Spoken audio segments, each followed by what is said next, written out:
इंदौर की बिगड़ती ट्रैफिक व्यवस्था को लेकर दायर जनहित याचिका पर मंगलवार को हाई कोर्ट में सुनवाई हुई। कोर्ट के आदेश पर कलेक्टर आशीष सिंह, निगम आयुक्त शिवम वर्मा और पुलिस कमिश्नर संतोष सिंह व्यक्तिगत रूप से पेश हुए। राजलक्ष्मी फाउंडेशन द्वारा 2019 में दायर याचिका में ट्रैफिक सिग्नलों की खराबी, अतिक्रमण और ई रिक्शा द्वारा बाधा की शिकायत की गई थी। कोर्ट ने महापौर पुष्पमित्र भार्गव को न्याय मित्र के रूप में उपस्थित होने को कहा था। हाईकोर्ट ने ट्रैफिक नियमों के उल्लंघन पर सख्त रुख अपनाते हुए सुझाव दिया कि इंश्योरेंस पॉलिसी रिन्यूअल के समय चालान की वसूली की जाए। साथ ही पार्किंग और ट्रैफिक मित्र अभियान को और अधिक प्रभावी बनाने की भी बात कही।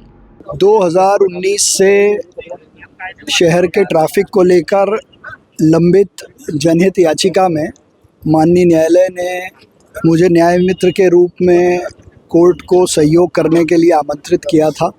इंदौर शहर का जिला प्रशासन, पुलिस प्रशासन, याचिकाकर्ता और सबकी बात न्यायालय ने धैर्य से सुनी। अपने भी कई सारे सुझाव और अनुभव उन्होंने साझा किए और कुल मिलाकर 32-35 लाख की जनसंख्या वाले इस शहर में जब 32 लाख से ज़्यादा वाहन पंजीकृत हों और नियम तोड़ने वालों पर कार्रवाई को लेकर सख्त कदम उठाने की ज़रूरत हो, तो कई सारे सुझाव आए। मैंने न्याय मित्र के रूप में भी 2-3 सुझाव माननीय न्यायालय के सामने रखे हैं। एक ई रिक्शा को लेकर केंद्र सरकार और राज्य सरकार के नियमों के साथ एक नई पॉलिसी बनाने की ज़रूरत है। ट्रैफिक अवेयरनेस को लेकर ट्रैफिक मित्र अभियान के जैसे और अभियान तेज़ी से बढ़ें, उसका भी एक सुझाव दिया है। टू व्हीलर का जो नियम तोड़ने पर चालान बनता है, उसकी वसूली को लेकर माननीय न्यायालय ने बहुत अच्छा सुझाव दिया है कि इंश्योरेंस चूँकि हर साल होता है, तो वो इंश्योरेंस कराते समय उस चालान की वसूली हो और सभी विभागों के बीच में, चाहे पुलिस विभाग हो, यातायात विभाग हो, जिला प्रशासन हो और नगर निगम हो, इनके बीच में कोऑर्डिनेशन की दृष्टि से एक कमेटी हो जो लगातार इन विषयों को बैठकर ठीक करती रहे।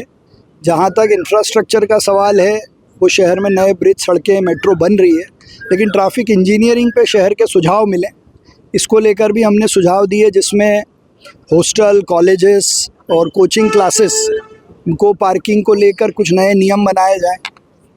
शहर में on street, of street parking को लेकर भी गहराई से माननीय न्यायालय ने बात सबकी सुनी है और न्यायालय ने एक बात बहुत स्पष्ट की थी कि कोर्ट ने सभी को शहर की यातायात व्यवस्था को ठीक करने के लिए सुझाव देने के लिए बुलाया है और सबके सुझाव लेकर मुझे विश्वास है कि शहर हित में कुछ अच्छे दिशा निर्देश हमको मिलेंगे।